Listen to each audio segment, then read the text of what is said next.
Mr. Buffett. My name's Alan Maxwell from Omaha. I've got two questions. What is your next goal in life now that you're the richest man in the country? That's easy. It's to be the oldest man in the country.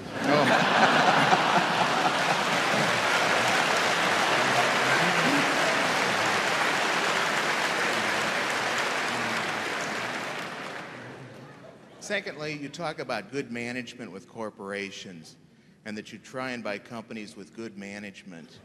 I feel that I have about as much chance of meeting good managers other than yourself as I do bringing Richard Nixon back to life. How do I, as an average investor, find out what good management is? Well, I think you judge management by two yardsticks. One is how well they run the business, and I think you can learn a lot about that by reading about both what they've accomplished and what their competitors have accomplished, and seeing how they have allocated capital over time. You have to have some understanding of the hand they were dealt when they themselves got a chance to play the hand. But if you understand something about the business they're in, and you can't understand it in every business, but you can find industries or companies where you can't understand it, then you simply want to look at how well they have been doing in playing the hand essentially that's been dealt with them. And then the second thing you want to figure out is how well that they treat their owners.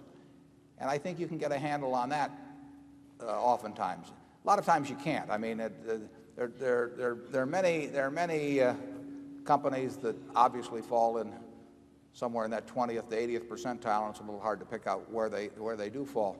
But I think you can usually figure out.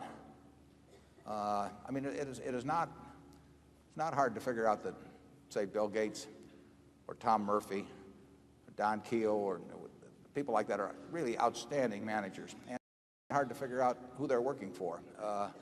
And I could give you some cases on the other end of the spectrum too. It's interesting how often the ones that, in my view, are the poor managers also turn out to be the ones that really don't think that much about the shareholders too. The two often go hand in hand.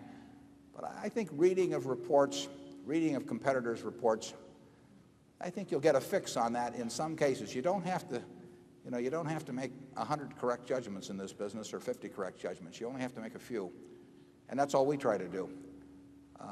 And generally speaking, the conclusions I've come to about managers have really come about the same way you could make yours. I mean, they've come about by reading reports rather than any intimate personal knowledge or knowing them personally at all. So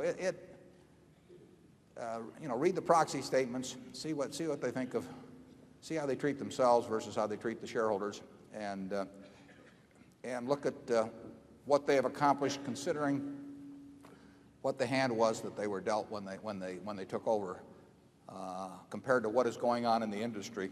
And I think you can figure it out sometimes. You don't have to figure it out very often. Charlie? Nothing to add.